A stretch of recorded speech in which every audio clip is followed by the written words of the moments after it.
प्यारे विद्यार्थियों, आज के वीडियो लेक्चर में हम लोग एक ब्लॉक एलिमेंट्स अर्थात इनर ट्रांजिशन एलिमेंट, जिसको हिंदी में हम अंतः संक्रमण तत्व कहते हैं, के बारे में अध्ययन करेंगे।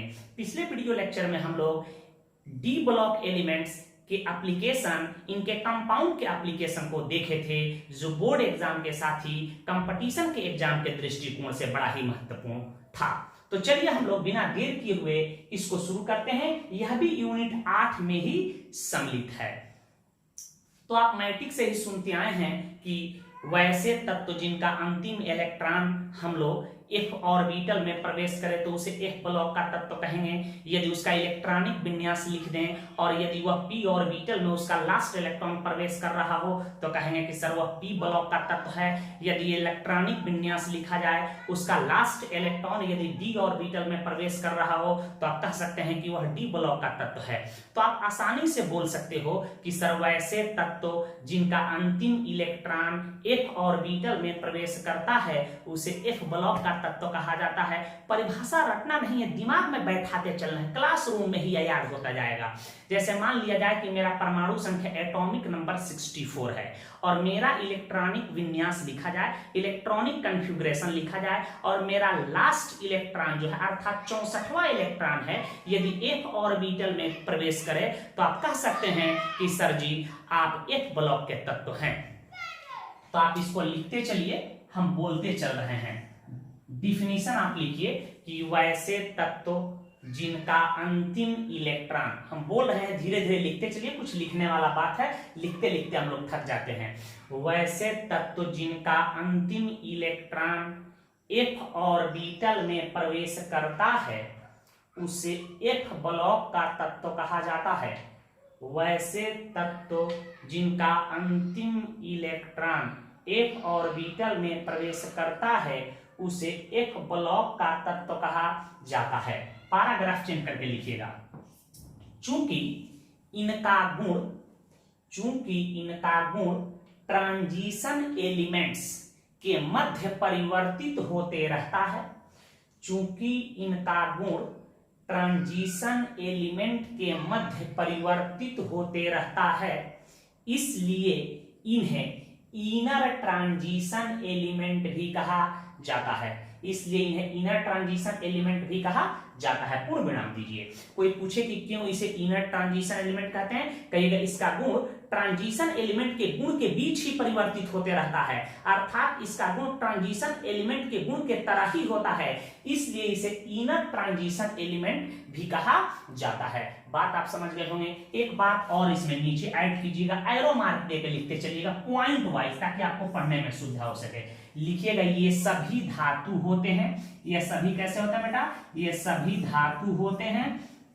लिखिए ये सभी धातु होते हैं तथा इन्हें आवर्त सारणी के नीचे 14 तत्वों के समूह में रखा गया है। इन्हें आवर्त सारणी के नीचे 14 तत्वों के समूह में रखा गया है। ये सभी धातु होते हैं तथा इन्हें आवर्त सारणी के नीचे 14 तत्वों के समूह में रखा गया है। पूर्ण विराम दीजिएगा। आप देखे होंगे कि आवर्त सारणी के नीचे 14 तत्वों का समूह होता है, उसी को हम लोग f ब्लॉक के तत्व कहते हैं। और ये सभी धातु होते हैं, अर्थात इसमें सारे मेटालिक प्रॉपर्टी पाई जाएगी। मेटालिक प्रॉपर्टी का आघात वर्ध होगा, तन्य होगा, इलेक्ट्रॉन त्यागने की प्रवृत्ति होगी, आयनन विभव कम होगा, ये तमाम बातें उसके अंतर्गत आ जाएंगे।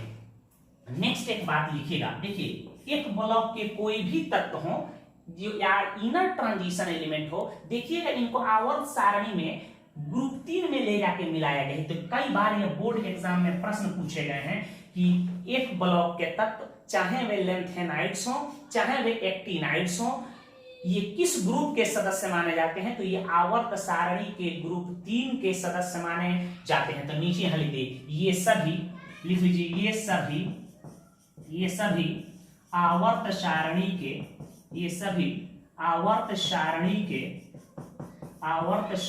के ग्रुप 3 के सदस्य माने जाते हैं।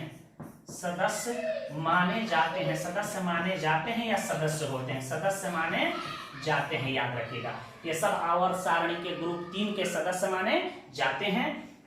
बात याद रखिएगा, बहुत ही महत्वपूर्ण लाइन, इसको याद रखें। इसका जनरल इलेक्ट्रॉनिक कॉन्फ़िगरेशन जीईसी, इसको हिंदी में हम लोग कहते हैं सामान्य इलेक्ट्रॉनिक विन्यास। यदि इतना याद है और इनका इलेक्ट्रॉनिक विन्यास आपको लिखना आ गया तो इस चैप्टर में कुछ नहीं है, कथा कहानी है बेटा, कुछ नहीं है इसमें। लिखो इसका जीईसी n-2 f 1 से 14 n-1 d 0 से 1 कितना होता है, 0 से 1 ns2 होता है, ns2 होता, समझा रहे हैं कि क्या है, लिख लीजिए। इसका सामान्य इलेक्ट्रॉनिक विन्यास n-2 f 1 से 14 n-1 d 0 से 1, ये 2 समझना है, डैश है या माइनस है, ns2 होता है जहां n का मान, जहां लिख सकते हैं वेयर n क्या है, ऑर्बिट नंबर है, कक्ष की संख्या, ऑर्बिट नंबर है, ऑर्बिट नंबर, और इसका मान 6 एंड 7 हम रख सकते हैं। यदि हम यहाँ 6 रख दें, ध्यान, n का मान 6 रख दें, देखिए इफ n का मान हम 6 रख देते हैं, समझने की आपको इतना ही लिखना है, इतना ही लिखना है, आपको इतना ही लिखना है, हम समझाने के लिए लिख रहे हैं। यदि n का मान हम 6 रख दें तो देखो तो 6 में से 2 गया, 4f 1 से 14 आ गया, यहाँ हम कितना रखेंगे 6 में से 1 गया, क्या आ जाएगा 5d 0 से 1 हो जाएगा, और यहाँ क्या हो जाएगा 6s2 होगा, अर्थात 4f में 1 से 14 इलेक्ट्रॉन रह सकता है, 5d में 0 इलेक्ट्रॉन होगा या 1 इलेक्ट्रॉन होगा, और 6x2 हो सकता है। यदि 7 रख दें हम यहाँ मान, तो यहाँ क्या हो जाएगा 5f 1 से 14, 6d 0 से 1 और 7s2 हो जाएगा। तो n का मान 6 और 7 रखेंगे तो क्रमशः लेंथेनाइड्स और एक्टिनाइड्स का समान इलेक्ट्रॉनिक विन्यास प्राप्त हो सकता है। तो कोई पूछे कि बताइए एक ब्लॉक के तत्वों का समान इलेक्ट्रॉनिक विन्यास क्या होता है, तो आप जवाब दीजिएगा n-2 f 1 से 14 n-1 d 0 से 1 ns2 होता है। आप ऐसे इंग्लिश में बोल सकते हो n-2 f 1 to 14 n-1 d 0 to 1 ns2 होता है। ये कई बार बोर्ड एग्जाम में पूछे गए हैं, ट्रांजिशन एलिमेंट का जनरल इलेक्ट्रॉनिक कॉन्फ़िगरेशन और एक ब्लॉक के तत्वों का जनरल इलेक्ट्रॉनिक कॉन्फ़िगरेशन। तो अभी तक हम 2-3 बातों का अध्ययन किए कि वैसे तत्व जिनका अंतिम इलेक्ट्रॉन f ऑर्बिटल में प्रवेश करता है उसे f ब्लॉक का तत्व कहा जाता है। ये सभी धातु होते हैं और इन्हें आवर्त सारणी के नीचे 14 तत्वों के समूह में रखा गया है। इनका गुण ट्रांजिशन एलिमेंट के मध्य परिवर्तित होते रहता है, इसलिए इन्हें इनर ट्रांजिशन एलिमेंट्स के नाम से जाना जाता है। इनका सामान्य इलेक्ट्रॉनिक विन्यास n-2 f 1 to 14 n-1 d 0 to 1 ns2 होता है। इतना बात आप समझ गए होंगे। हम आगे बढ़ रहे हैं, अब बताएंगे हम आपको कि इनर ट्रांजिशन सीरीज किसे कहते हैं। तो कॉपी में खूब साफ शब्दों में आप लिखिएगा ताकि आपको फिर आगे रिवीजन करने में दिक्कत नहीं हो। कॉपी में हेडिंग दे दीजिएगा इनर ट्रांजिशन सीरीज, कॉपी में हेडिंग दे दीजिए इनर ट्रांजिशन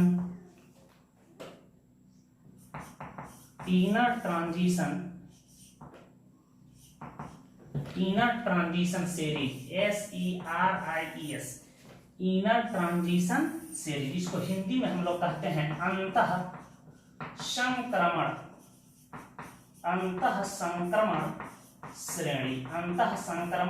श्रेणी। अब प्रश्न उठता है कि अंतः संक्रमण श्रेणी क्या है, समझ लीजिए या इसको आप लिख भी लीजिए कि देखिए इसका सामान्य इलेक्ट्रॉनिक विन्यास अभी पढ़े हैं n-2 f 1 से 14 n-1 d 0 से 1 ns2 होता है। यदि n के विभिन्न मान कोष्ठ में 6 और 7 रख दीजिएगा तो एक तत्वों की श्रृंखला बनती है, उसी को हम लोग इनर ट्रांजिशन सीरीज के नाम से जानते हैं। तो लिखिए इसका सामान्य इलेक्ट्रॉनिक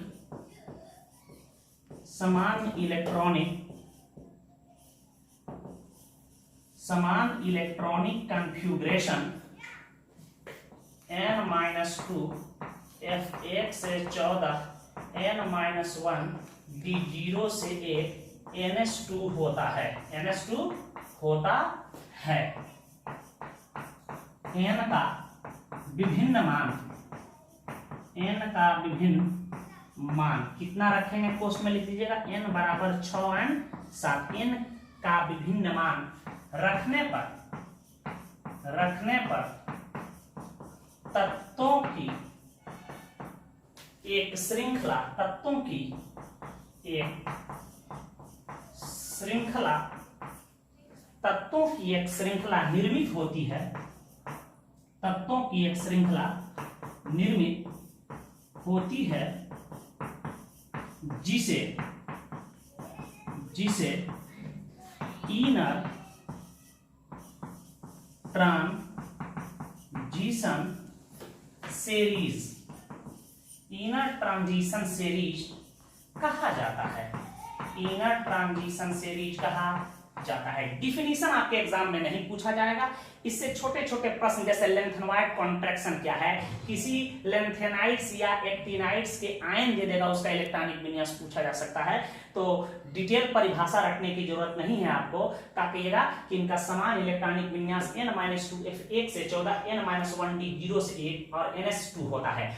n का मान यदि अलग अलग रख दिया जाए तो तत्वों की एक श्रृंखला निर्मित होती है, उसी श्रृंखला को हम लोग इनर ट्रांजिशन सीरीज के नाम से जानते हैं। बात सब समझ गए होंगे।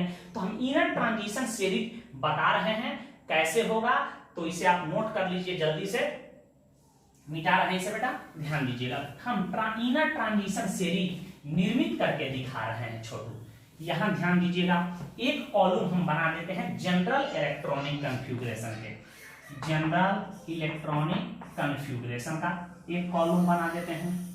एक बना देते हैं नेम ऑफ सीरीज का, नेम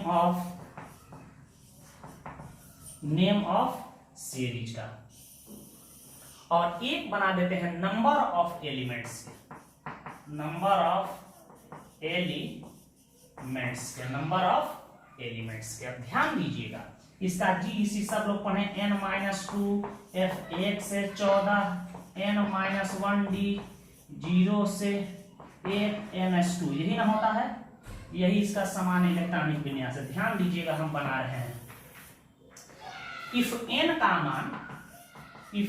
का मान हम 6 रख दें तो ध्यान दीजिएगा क्या बनेगा, यहाँ 4F1 से 14 5D0 से 1 और 6S2 वैसे तत्व जिसका बाह्य विन्यास, इसका मतलब कि लास्ट में विन्यास उसका है 4F5D6S2, अर्थात अंतिमवा इलेक्ट्रॉन 4F में प्रवेश करे तो इस सीरीज को हम लोग कहेंगे first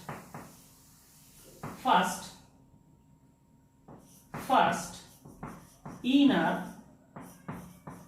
transition series, first inner transition series कहेंगे। और इसी फर्स्ट इनर ट्रांजिशन सीरीज को 4F सीरीज भी कहा जाता है, 4F सीरीज कहते हैं, क्योंकि लास्ट इलेक्ट्रॉन किस में प्रवेश कर रहा है, 4F सब सेल में प्रवेश कर रहा है। इसी को 4F सीरीज के नाम से जानते हैं। इसी को हम लोग लेंथेनॉइड्स या लेंथेनॉइड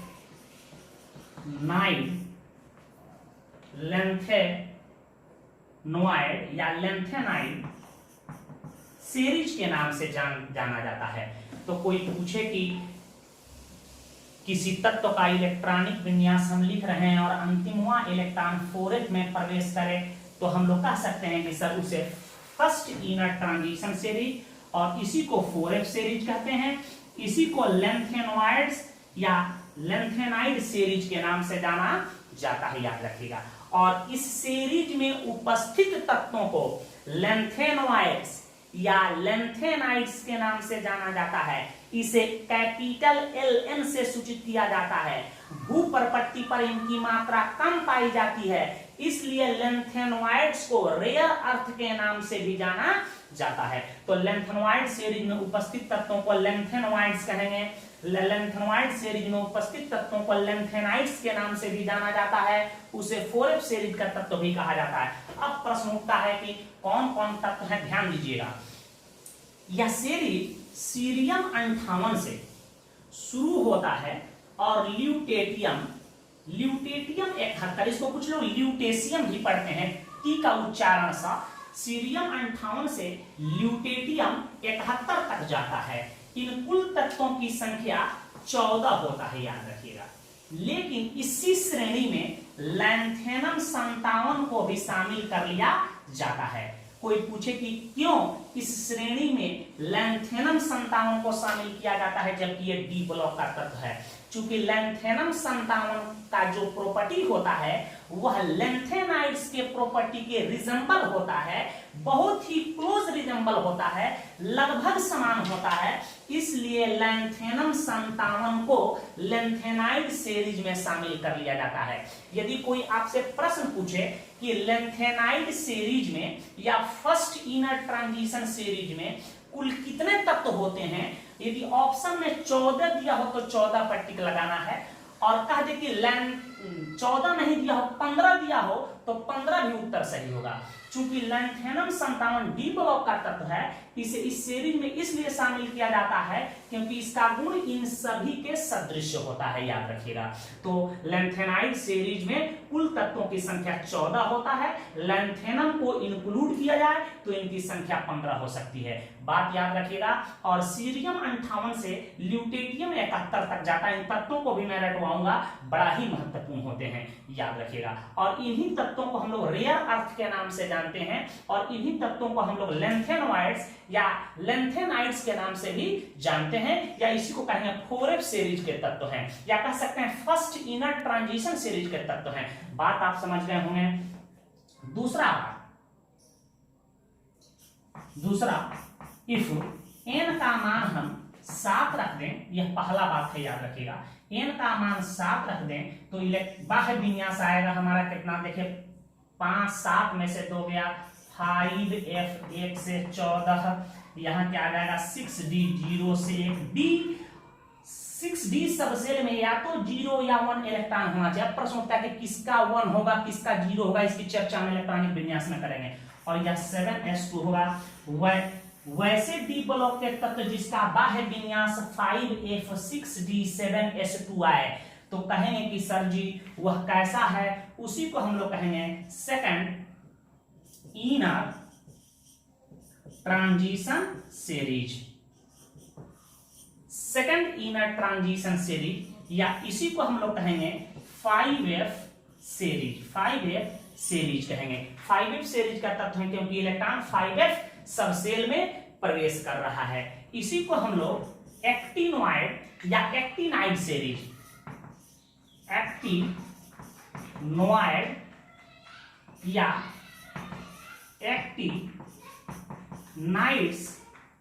एक्टिनाइड सीरीज के नाम से जानते हैं। और इस श्रेणी में उपस्थित तत्वों को एक्टिनोइड्स या एक्टिनाइड्स के नाम से जाना जाता है। इसका स्टडी डिफिकल्ट होता है क्योंकि ये सारे रेडियो एक्टिव एलिमेंट होते हैं, बहुत कॉस्टली होते हैं, गवर्नमेंट के अधीन है। तो रेडियो एक्टिव नेचर के होने के कारण इसके प्रॉपर्टी का अध्ययन करना इसके थोड़ा सा जटिल होता है लैंथेनाइड्स के तुलना में। तो ये कहाँ से शुरू होते हैं, याद रखिए, ये एक्टिनियम 89 से शुरू होते हैं और लॉरेंसियम LR 103 तक जाते हैं। इनकी कुल संख्या 14 है, लेकिन इस श्रेणी में ये सीरियम 58 थोरियम 90 से लेकर लॉरेंसियम 103 तक जाते हैं, जिसकी कुल संख्या 14 होता है। और इस श्रेणी में एक्टिनियम 89 को भी शामिल कर लिया जाता है क्योंकि एक्टिनियम 89 डी ब्लॉक का तत्व है। इसका गुण इन एक्टिनाइड्स के सदृश या सिमिलर होता है, इसलिए एक्टिनियम को इस श्रेणी में शामिल किया जाता है। तो कोई पूछे कि एक्टिनाइड सीरीज में या एक्टिनोइड सीरीज में या 5f सीरीज में कुल तत्वों की संख्या कितना होता है, 14, और 14 ना दिया हो तो ऑप्शन में 15 दिया हो वो भी सही होगा। कोई पूछे कि इस सीरीज में क्यों एसी को शामिल किया जाता है, क्योंकि इसका प्रॉपर्टी, इसका गुण जो एक्टिनोइड्स के रिजेंबल होता है, इसलिए एसी को इस श्रेणी में शामिल किया जाता है। बात आप समझ चुके होंगे।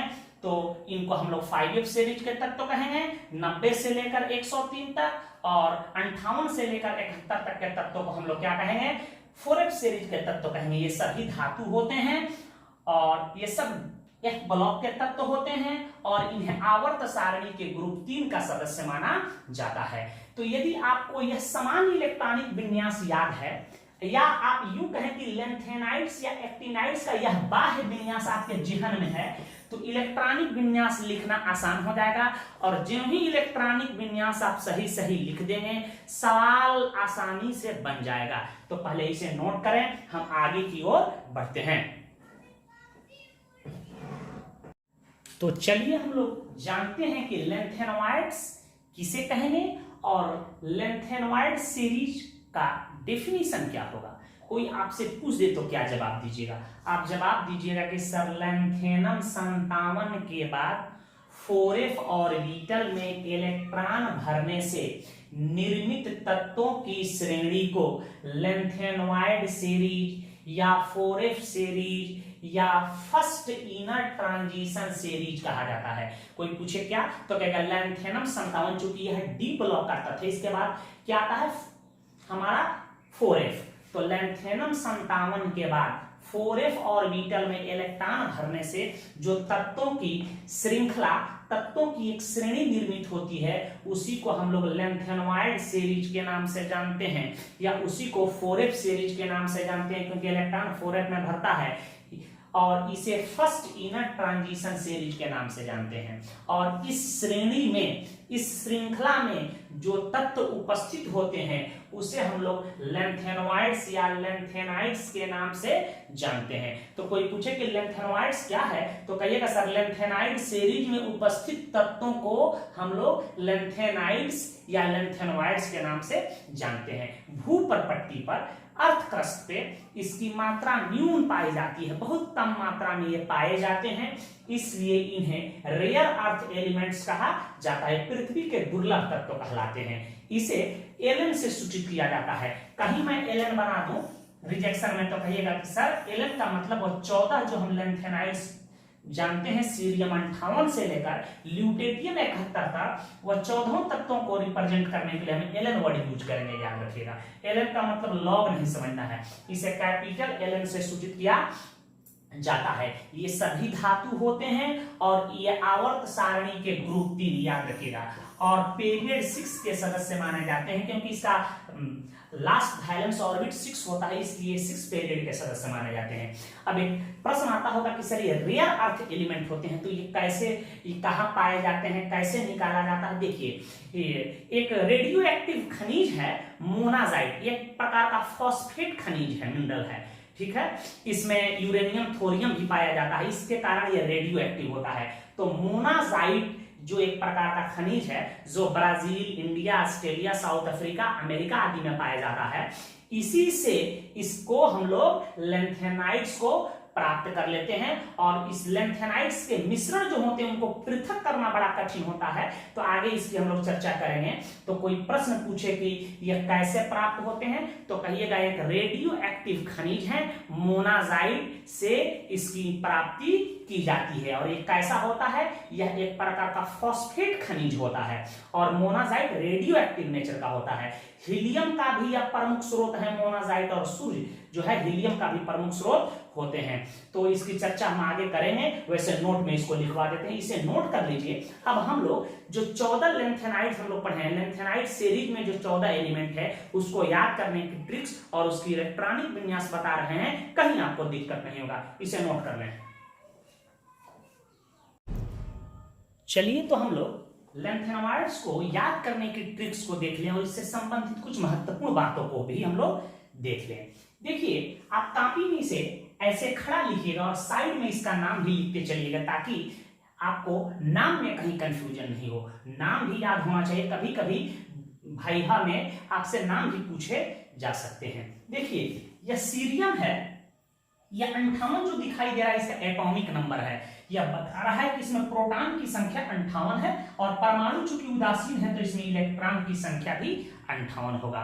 तो इसको कहते हैं सीरियम, इसको कहते हैं सीरियम। और पीआर है 69, इसका नाम होता है प्रासियोडाइनियम, प्रासियोडाइनियम कहते हैं, इसको नियोडाइनियम कहते हैं, इसको प्रोमीथियम कहते हैं, इसको समरियम कहते हैं, इसको यूरोपियम कहते हैं, इसको गैडोलिनियम कहते हैं, गैडोनीलियम कहते हैं, इसको टर्बियम कहते हैं, इसी को हम लोग डिस्प्रोशियम कहते हैं, इसको हॉल्मियम कहते हैं, इसको अर्बियम कहते हैं, इसको थुलियम कहते हैं और इसको यटर्बियम कहते हैं, इसको ल्यूटेटियम कहते हैं। तो इसका नाम क्रम से आपको याद होना चाहिए। इसमें 4 बात है, चारों तत्वों से समझिएगा। सभी या लैंथेनाइड्स जो होते हैं नॉन रेडियो एक्टिव नेचर के होते हैं, पीएम को छोड़कर। प्रोमीथियम मैन मेड लैंथेनोइड से याद रखिएगा और यह रेडियो एक्टिव नेचर के होते हैं। समरियम जो है यह कठोर होता है और इसकी मेल्टिंग पॉइंट सभी लैंथेनोइड्स में उच्च होता है, लगभग 1623 केल्विन होता है। जीडी है गैडोलिनियम जो है यह फेरोमैग्नेटिक नेचर का होता है। इसका इलेक्ट्रॉनिक विन्यास कई बार पूछे गए हैं क्योंकि इसके एफ ऑर्बिटल में मैक्सिमम अनपेयर्ड इलेक्ट्रॉन होते हैं। तो ये बात को याद रखिएगा। इसको रखने की हम कहानी बता देते हैं। कई बार आपको अलग अलग क्लास में अलग अलग टीचर अलग ढंग से इसको रटवाए होंगे, तो एक ही कहानी को आप याद रखिएगा।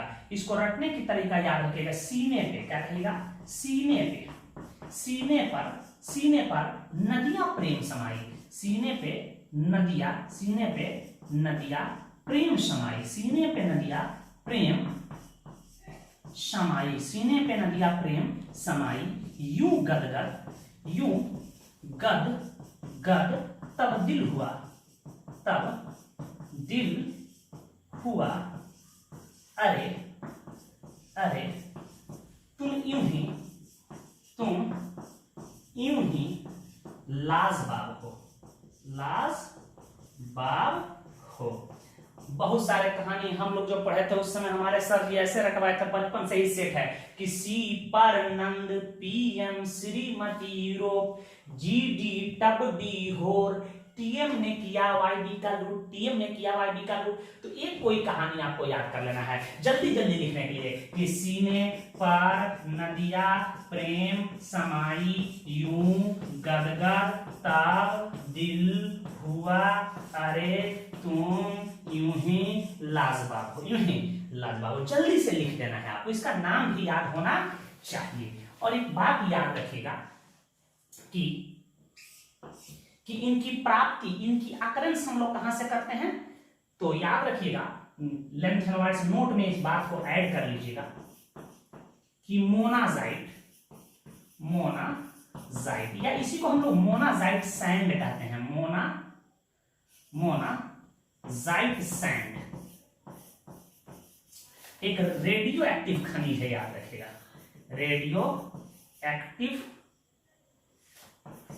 एक्टिव मिनरल्स है, इसी को हिंदी में हम लोग खनिज कहते हैं। और कैसा खनिज है, फॉस्फेट है, फॉस्फेट ओर्स है, याद रखिएगा। फॉस्फेट मिनरल्स है, इसमें PO4 पाया जाता है। और इस मोनाजाइट सैंड में कई लैंथेनोइड्स के मिश्रण पाए जाते हैं। तो मोनाजाइट सैंड या मोनाजाइट से लैंथेनोइड्स प्राप्त किया जाता है, प्राप्त किया जाता है। और ये प्राप्त करने की प्रक्रिया बड़ा ही कॉम्प्लेक्स होता है क्योंकि सभी लैंथेनोइड्स की साइज में बहुत कम का अंतर होता है। इसकी हम चर्चा करेंगे, लैंथेनोइड कॉन्ट्रैक्शन पढ़ाएंगे। तो ये रेयर अर्थ एलिमेंट होते हैं, इन्हें मोनाजाइट रेडियो एक्टिव खनिज से प्राप्त किया जाता है। एक बोर्ड में क्वेश्चन पूछा जाता है हीलियम से संबंधित, ये रख लीजिएगा। हीलियम का नाम सुने हैं, यह एक इनर्ट गैस है। हीलियम का प्रमुख स्रोत भी, प्रमुख स्रोत मोनाजाइट या सन होता है।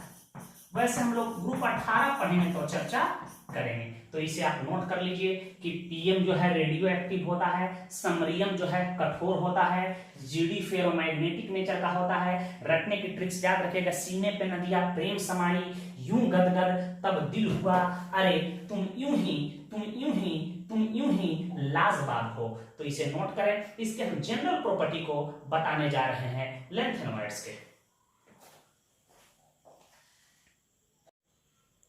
तो चलिए पहले हम लोग इलेक्ट्रॉनिक विन्यास सीख लें, उसके बाद इसके जनरल प्रॉपर्टी पे डिस्कस करेंगे, क्योंकि उसमें इलेक्ट्रॉनिक विन्यास का प्रयोग होगा। तो कॉपी में आप हेडिंग दे दीजिएगा, इलेक्ट्रॉनिक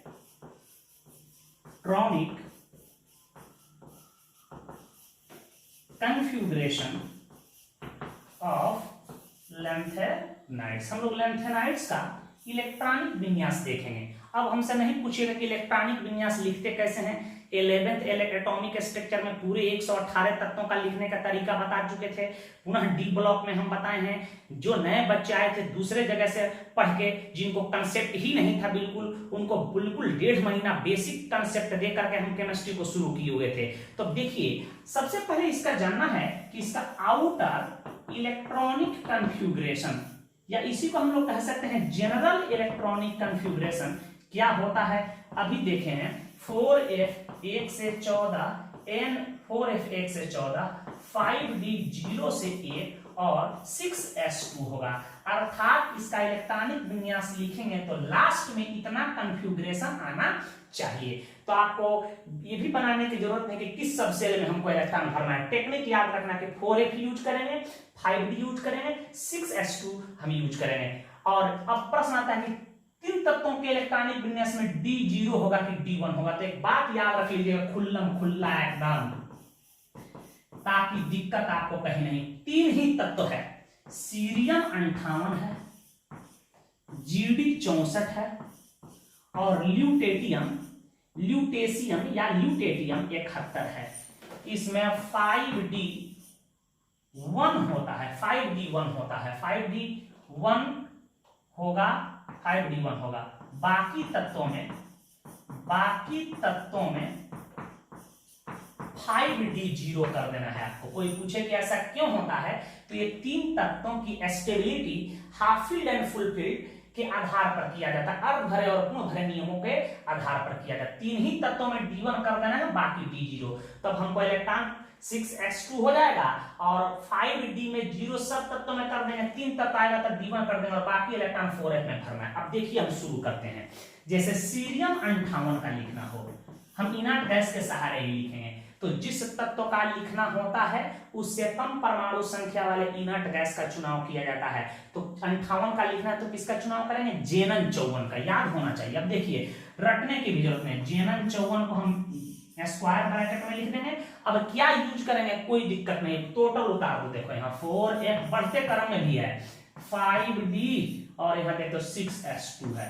देखो बताए हैं कि सीरियम में 5d1 कर देना, पहले ही तुम 5d1 कर देना, यहाँ कर देना, उसके बाद कोई दिक्कत नहीं होगा। देखो ध्यान से, ये 54 1 55, 55 1 56 1 57, देख रहे हो, और एक हो जाएगा 58।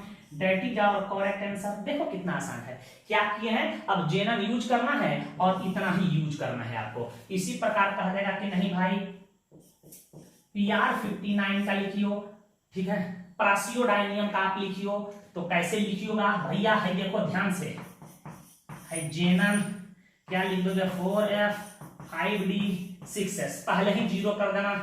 देखो 54 है, 54 1 55 1 56, इसमें देखो 57 58 62, इसमें कितना इलेक्ट्रॉन भर दें, हम भर देंगे 3 electron. That is our correct answer. किसी को दिक्कत है, इसी प्रकार आप क्या लिखिएगा, नियोडाइनियम का आप लिखिएगा 60 है। इसी प्रकार 61 पीएम साहब को हम लिख देते हैं, प्रोमीथियम 61 है। इसमें भी कुछ नहीं करना है, 3 ही तत्वों में d1 करना है।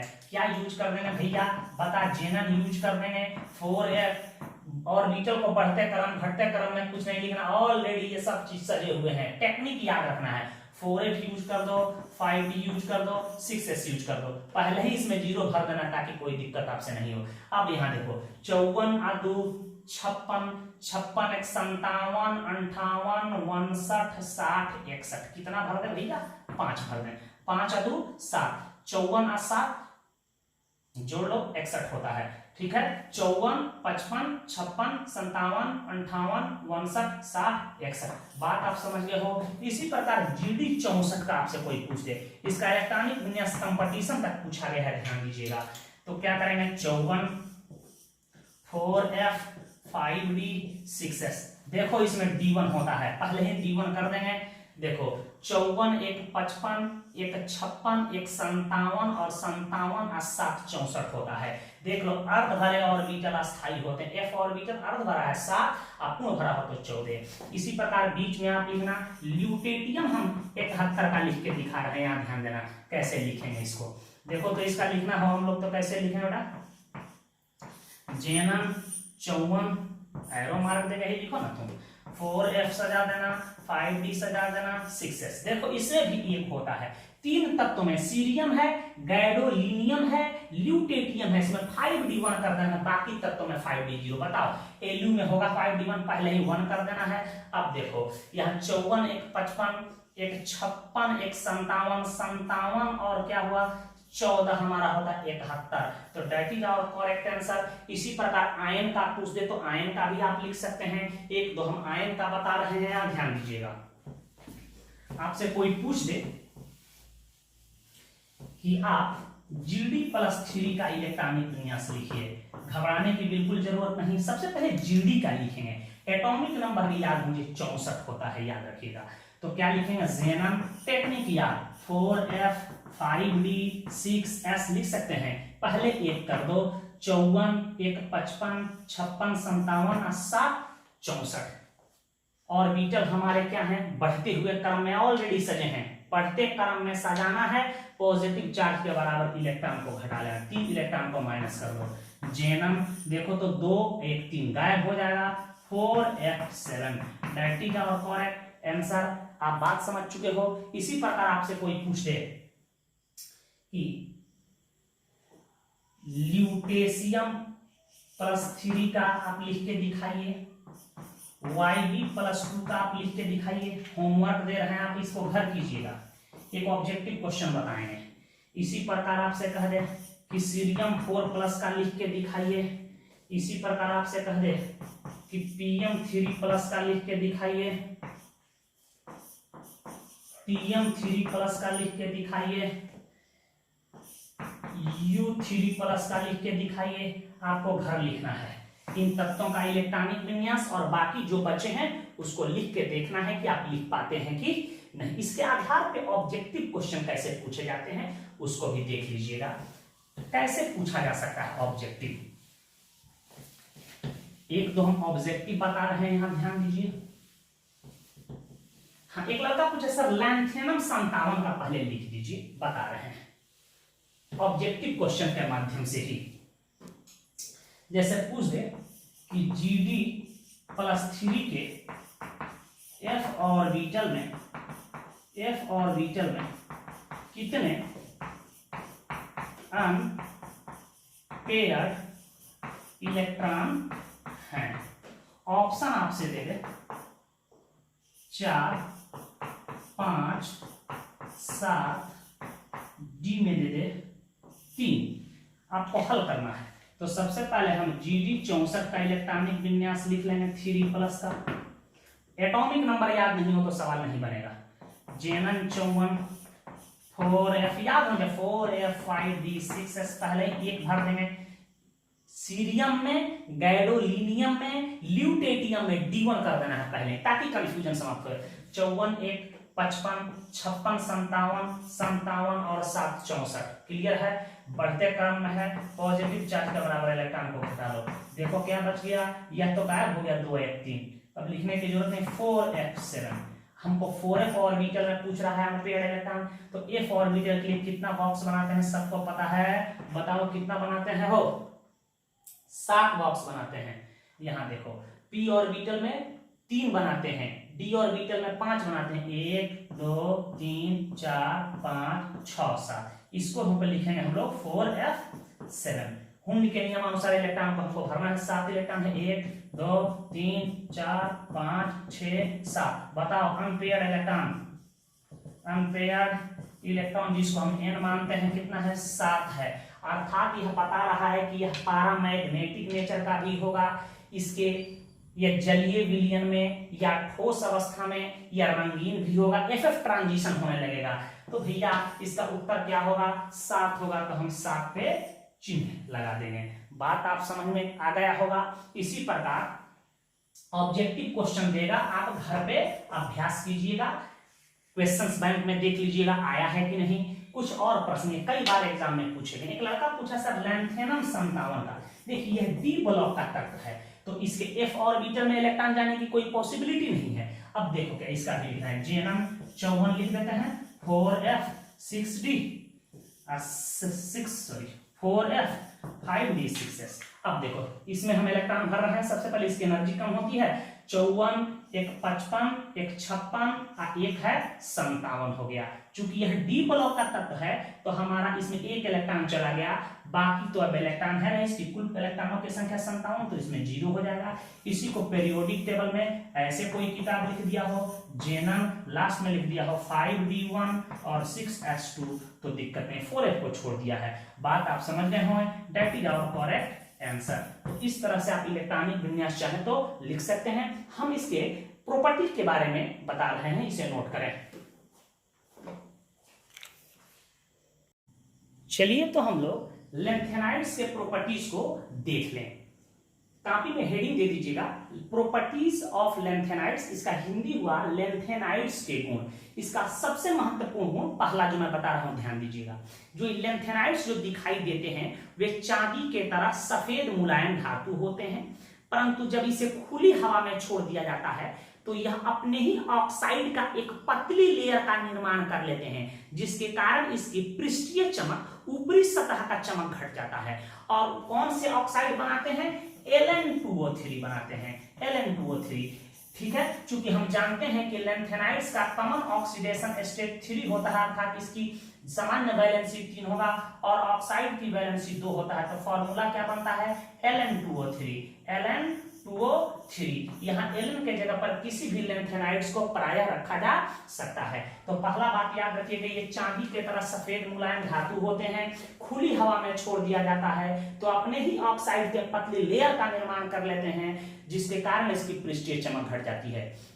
दूसरा महत्वपूर्ण बात कि इसके अधिकांश ट्राईवैलेंटाइन कहने का मतलब कि यूरोपियम +3 अवस्था में हो, टीबी +3 अवस्था में हो, ठीक है, पीआर +3 अवस्था में हो, इनका कॉमन ऑक्सीडेशन स्टेट +3 होता है, उसकी चर्चा कर रहे हैं। ये अधिकांश जो इनके ट्राईवैलेंट आयन होते हैं ठोस तथा विलयन में एफएफ ट्रांजिशन के कारण रंगीन होते हैं। और एफएफ ट्रांजिशन कब होगा, जब n-2 एफ ऑर्बिटल जो है इसमें 1 से लेकर के 13 तक इलेक्ट्रॉन हो, अर्थात यूं कहें कि जब एफ ऑर्बिटल में अनपेयर्ड इलेक्ट्रॉन पाए जाते हैं या एफ ऑर्बिटल आंशिक रूप से भरा होता है, तब इसमें एफएफ ट्रांजिशन होता है। और एफएफ ट्रांजिशन वैसे ही होता है जैसे डीडी ट्रांजिशन होता है।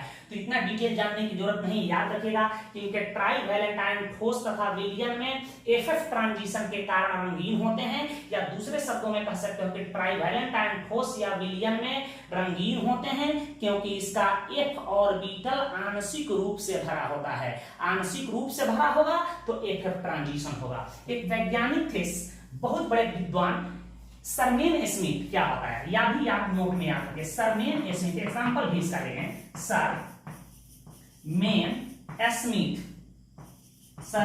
स्मिथ ने बताया कि जिस लैंथेनाइड्स के आयन में अनपेयर्ड इलेक्ट्रॉन्स की संख्या समान होगा,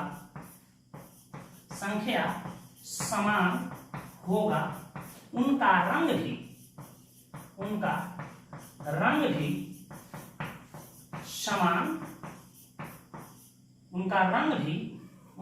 भी प्रायः समान होता है,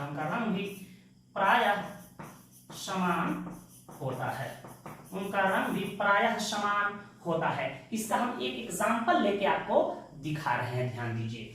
जिस लैंथेनाइड्स के आयन में अनपेयर्ड इलेक्ट्रॉन की संख्या समान होगा, उनका रंग भी आपस में समान होगा। ये बात सरमेन स्मिथ नाम के वैज्ञानिक ने हमें बताया। जैसे यूरोपियम हम ले लेते हैं 3+, और एक ले लेते हैं छोटू टर्बियम 3+। यह दोनों आयन पिंक कलर के होते हैं। अब कारण देखिए, इसका परमाणु संख्या होता है 63 और टर्बियम का होता है 65। अब देखिए हम इसका इलेक्ट्रॉनिक विन्यास लिख रहे हैं, ज़ेनन यूज कर रहे हैं। यहाँ 4f, यहाँ 5d, यहाँ 6, पहले ही 0 कर देते हैं। यहाँ ध्यान दीजिए 54, एक 55, एक 56 और हमारा 60, 54, 55, 56 और 60 हमारा 63 हो गया। क्लियर है। इस पर 3 चार्ज है, 3 इलेक्ट्रॉन को मैं निकाल देता हूं। यहां देखो बच गया जेनन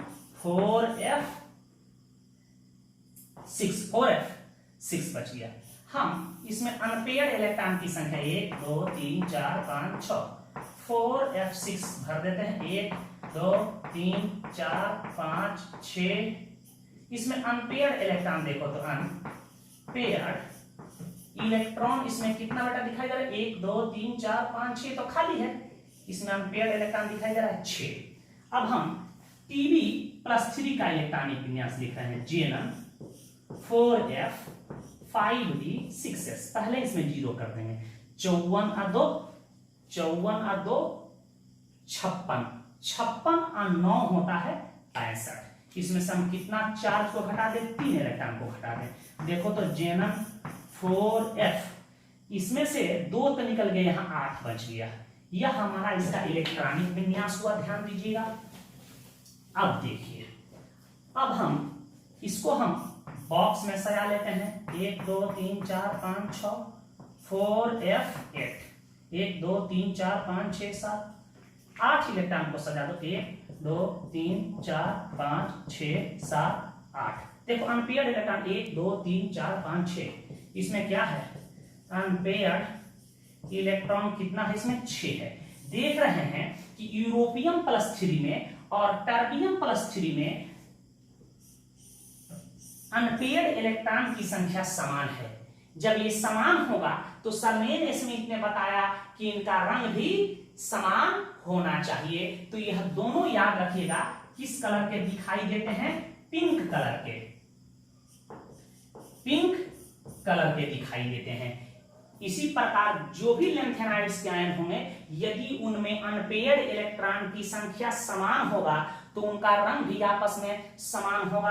अब आपसे इससे प्रश्न कैसे पूछे जा सकते हैं, हम बता रहे हैं।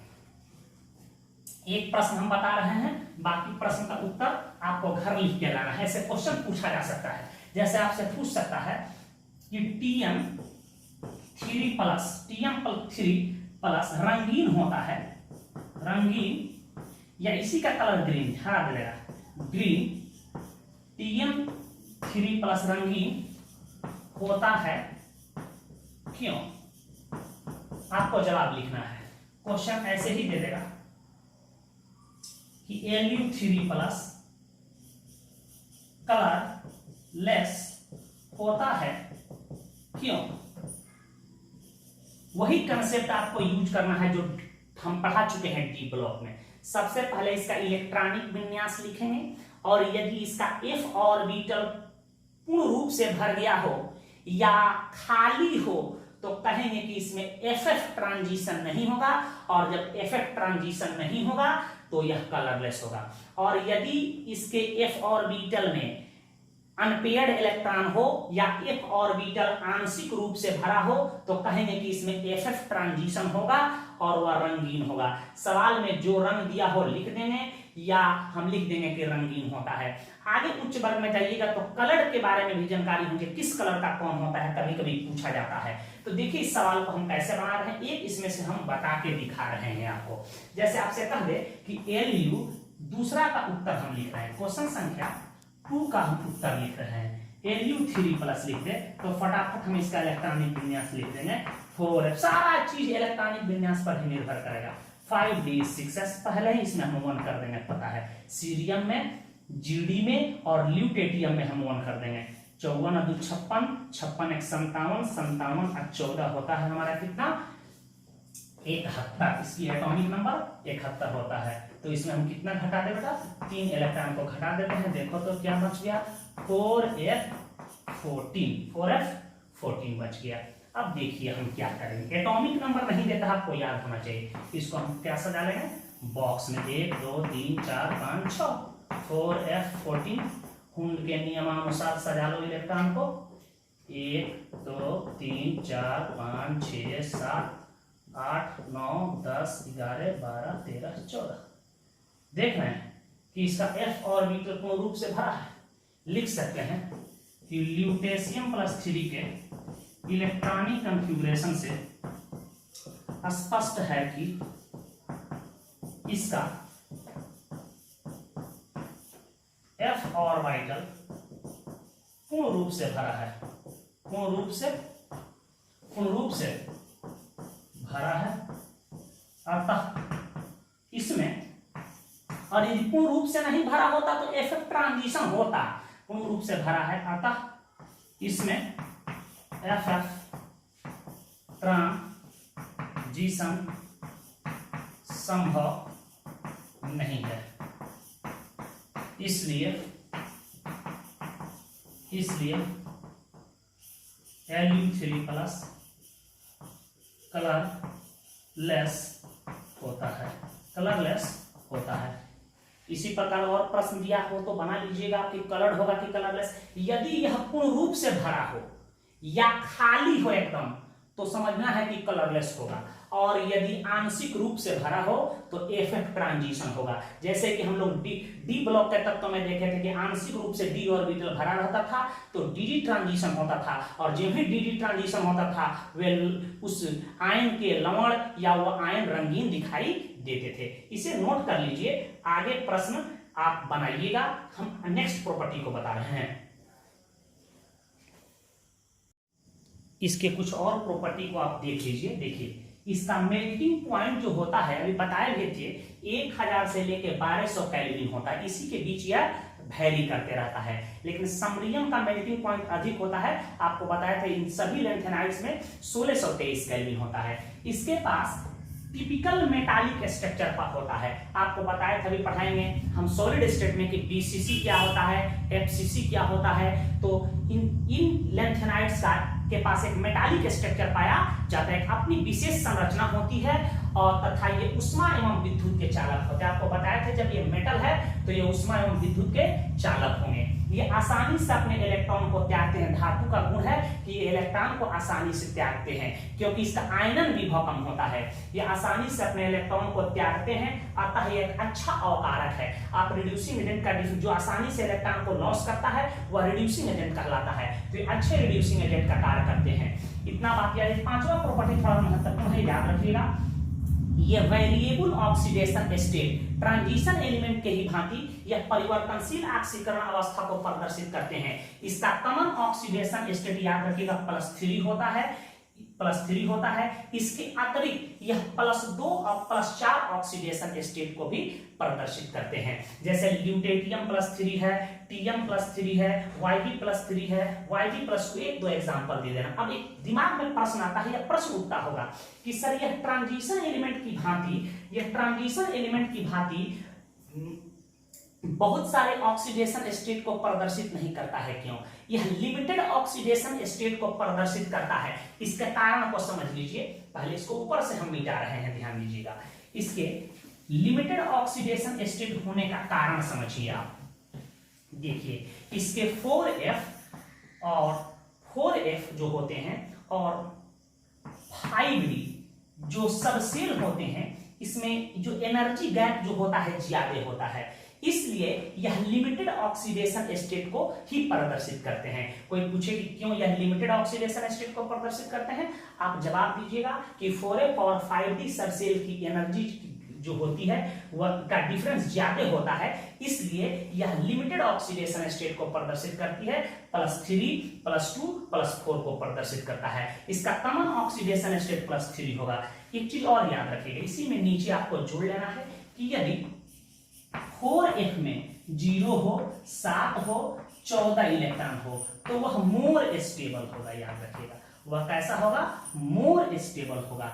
जानते हैं कि अर्ध भरे ऑर्बिटल, पूर्ण भरे ऑर्बिटल क्या होते हैं, अस्थाई होते हैं। बात आप समझ गए होंगे। तो पूछ सकता है कि GD+3 अस्थाई होता है क्यों, तो इलेक्ट्रॉनिक विन्यास के आधार पर आप लिख लीजिएगा। छठवां प्रॉपर्टी बड़ा महत्वपूर्ण है, एक पहला प्रॉपर्टी, एक पांचवा और एक छठवां जो बताने जा रहे हैं याद रखिएगा। 6 प्रॉपर्टी, ये तथा इनके आयन प्रायः, ये तथा इनके आयन प्रायः पारामैग्नेटिक नेचर के होते हैं। पारामैग्नेटिक नेचर के होते हैं, पारामैग्नेटिक नेचर के होते हैं। प्रायः इसलिए लगा कि कोई डायमैग्नेटिक भी हो सकता है, प्रायः पारामैग्नेटिक नेचर के होते हैं क्योंकि इनके F ऑर्बिटल में अनपेयर्ड इलेक्ट्रॉन पाया जाता है। अनपेयर्ड इलेक्ट्रॉन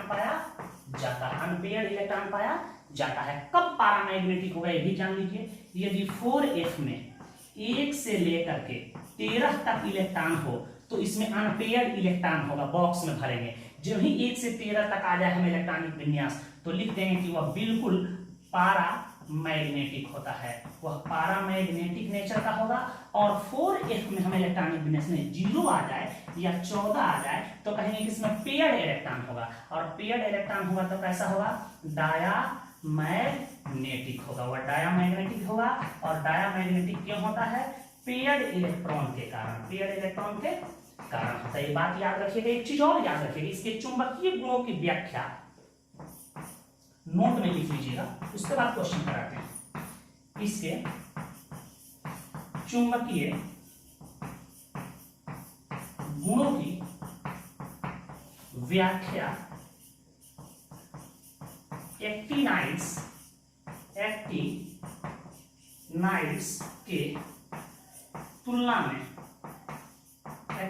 के तुलना में आसानी, इसके चुंबकीय गुणों की व्याख्या एक्टिनाइड्स के तुलना में आसानी से किया जा सकता है। अर्थात इसके मैग्नेटिक प्रॉपर्टी की व्याख्या करना आसान होता है एक्टिनाइड्स के मैग्नेटिक प्रॉपर्टी की व्याख्या करने के तुलना में। तो अंतर लिखने में ये आ जाएगा। देखिए इससे प्रश्न कैसे आपसे पूछे जा सकते हैं, इसका उत्तर आप आसानी से लिख दीजिएगा।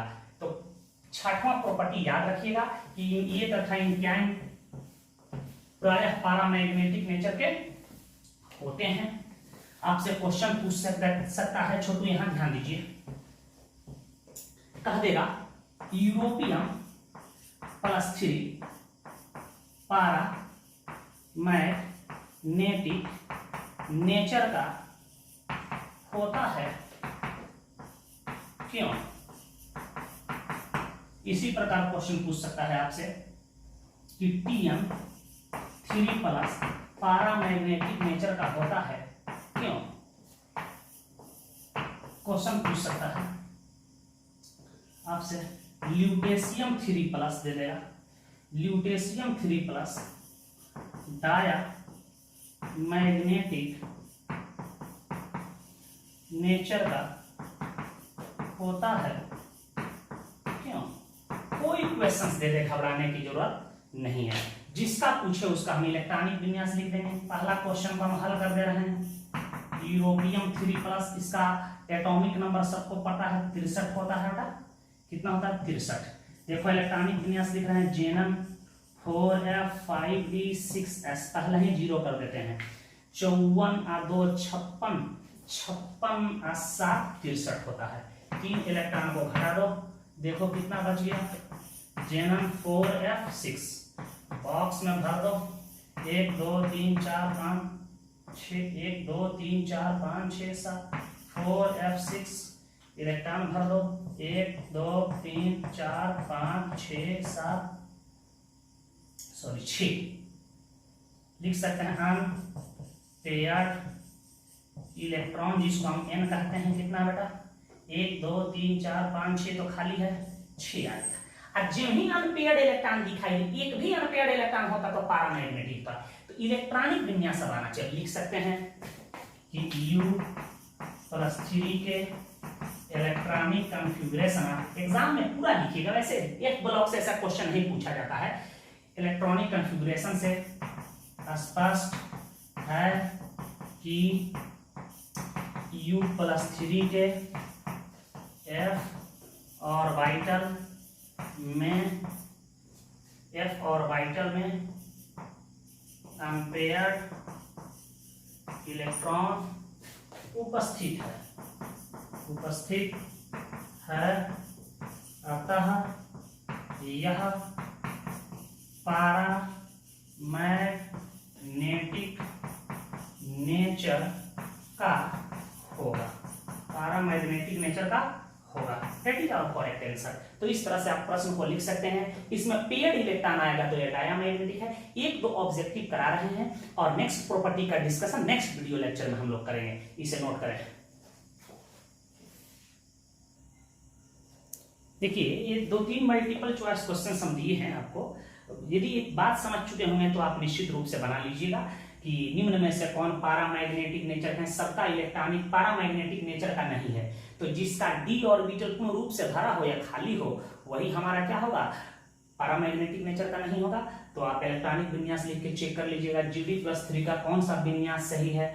इनर ट्रांजिशन एलिमेंट का कॉमन ऑक्सीडेशन स्टेट होता है, कह रहा है कि लैंथेनोइड्स +3 के अतिरिक्त निम्न ऑक्सीडेशन स्टेट को प्रदर्शित करता है। आपको आंसर देखना है 2 and +4 +4 +5 +6 एंड है लिखे हैं, एंड +7 ओनली +4 +4 एंड +5। क्वेश्चन पूछा जा सकता है कि कौन ऐसा लैंथेनोइड्स है जो रेडियो एक्टिव नेचर का होता, तो उत्तर होगा PM। इसे रेयर अर्थ क्यों कहा जाता है, तो आपका जवाब होगा कि भूप्रपट्टी पर इसकी मात्रा कम पाई जाती है, इसलिए इसे रेयर अर्थ कहा जाता है। इसके अकरेंस के स्रोत क्या है, इसे कैसे बनाया जाता है, तो मोनाजाइट रेडियो एक्टिव मिनरल से इसे प्राप्त किया जाता है। इसका समान इलेक्ट्रॉनिक विन्यास पूछा जा सकता है। तो कम से कम इतना बात को आप 1-2 बार पढ़ लीजिएगा, 1-2 बार वीडियो को बिना स्किप किए देख लीजिएगा तो मस्तिष्क में प्रवेश करेगा। इलेक्ट्रॉनिक विन्यास ही असल चीज है। डी ब्लॉक एलिमेंट में आप इलेक्ट्रॉनिक विन्यास ट्रांजिशन एलिमेंट का और इनर ट्रांजिशन एलिमेंट का लिखना आ गया तो बाकी कोई चीज नहीं है इसमें,